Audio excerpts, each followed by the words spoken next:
regelmäßig treffen und dann spielen wir uns neue Songs vor. Und, für ein paar Monate kamen wir mit diesem Song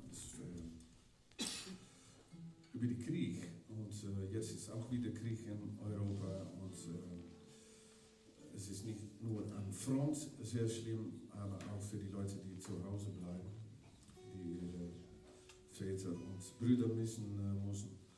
Und darüber ist dann dieses sehr schönes Lied. Vielleicht kannst du. Ja, es ist so, dass. Ja, kann ich. Mein Vater war, als er 18 war, ist er noch an die Front, als Kanonenfutter an die Front geschickt worden. Und es gibt einen Song, den habe ich Ende der 70er Jahre in Oldenburg gehört. Da saß Hannes Wader und hat ein Lied über seinen Vater geschrieben, der irgendwie in Norwegen war, und sein Onkel, der zurückgekommen ist aus dem Krieg.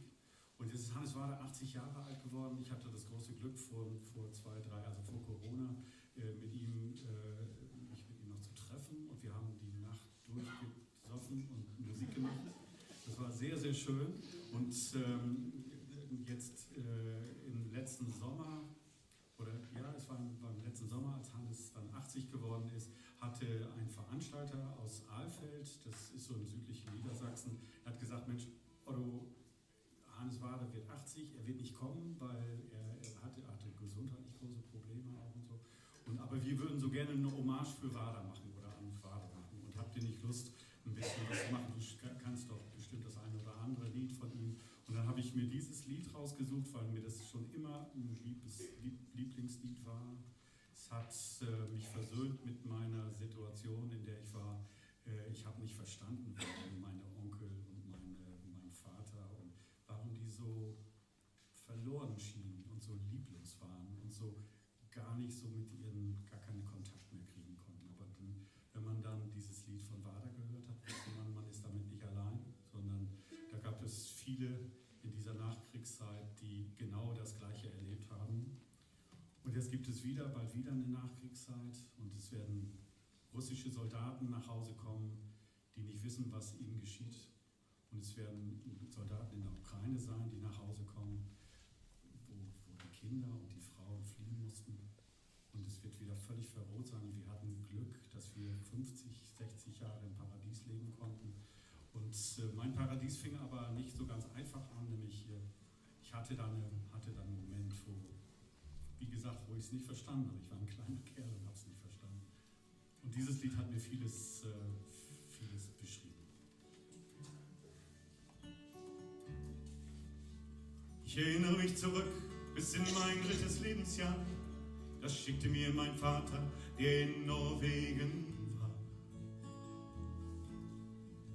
Als Soldat um die Weihnachtszeit, eine Eisenbahn aus Holz.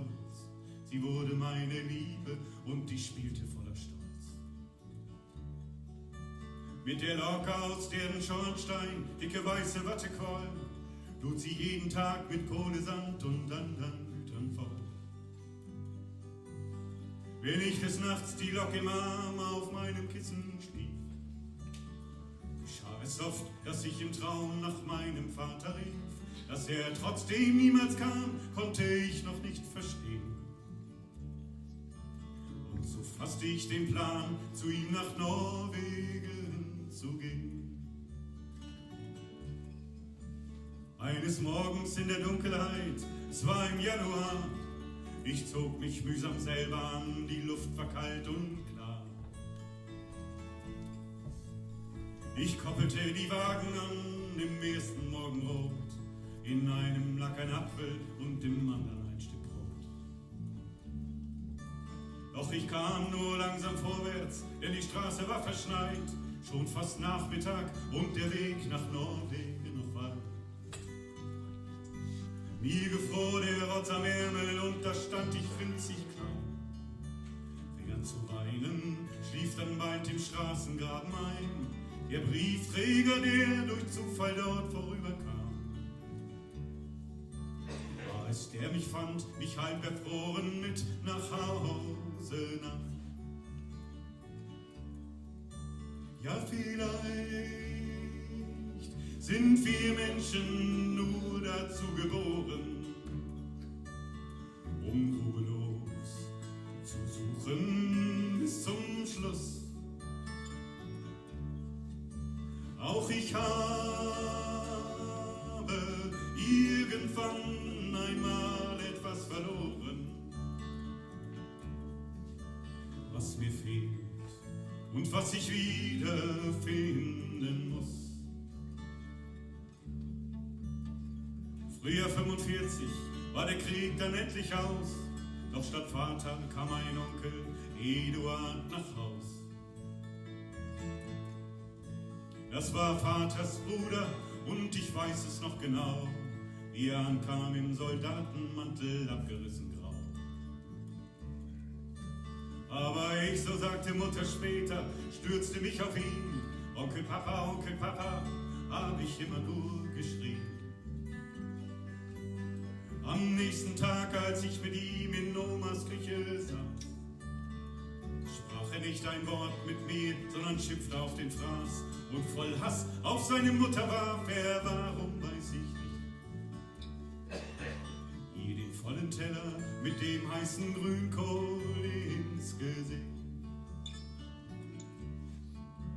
Oft hab ich gebettelt um ein bisschen Liebe wie ein Hund, doch stattdessen schlug mein Onkel mich und meistens ohne Grund. Manchmal nahm er die Trompete, machte sich zum Ausgehen fein, meist den lauen Vollmond nichten und man konnte sicher sein,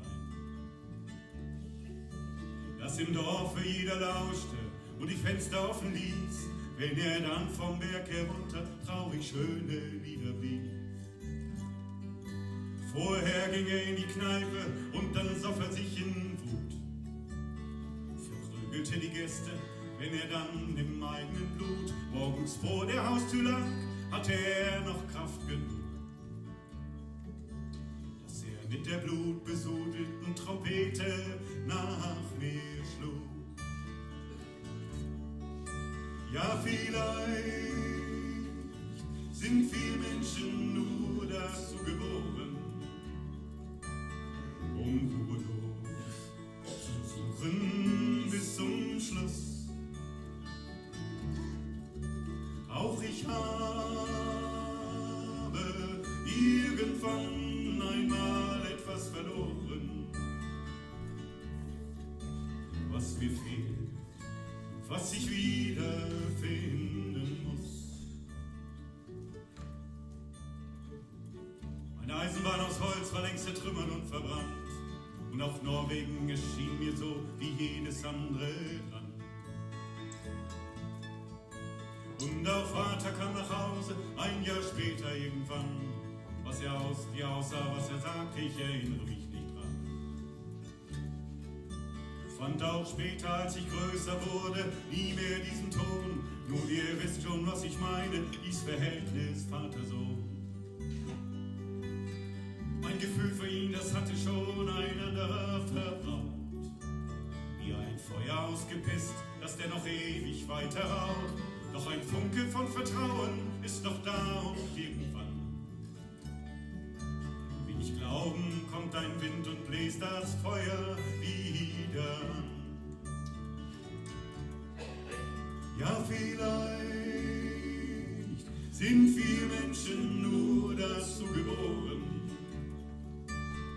um ruhelos zu suchen bis zum Schluss. Auch ich habe irgendwann einmal etwas verloren, was mir fehlt und was ich wiederfinden muss. Was mir fehlt und was ich wiederfinden muss.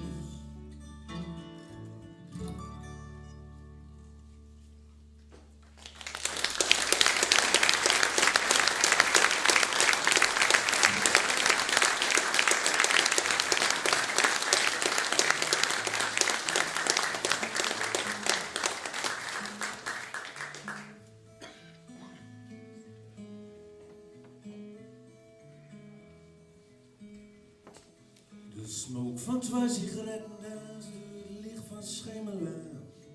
De swish was van die naar ons overgeladen horenplein.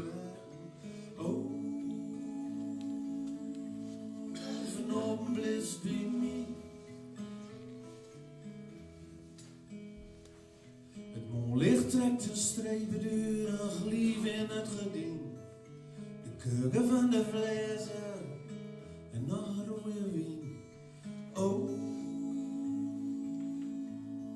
vanavond blijft bij mij.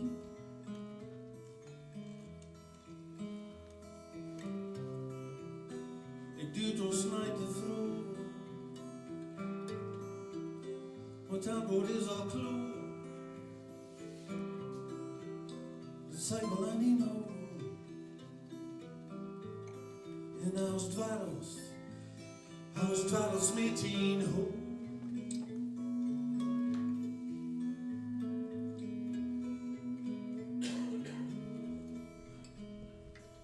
De wegen van die lippen is het mooiste dat ik ooit zag. Ik weet niet hoe ik het red heb zonder huiden van die lach. Oh, vanavond blijft bij mij. En achter het donkerwolken en de vroeg houdt wieder mout. En alles wat ik zeggen kan is, ik denk het komt al oud. Oh, vanavond blijft bij mij. Oh, vanavond blijft bij mij. Oh, vanavond is van mij.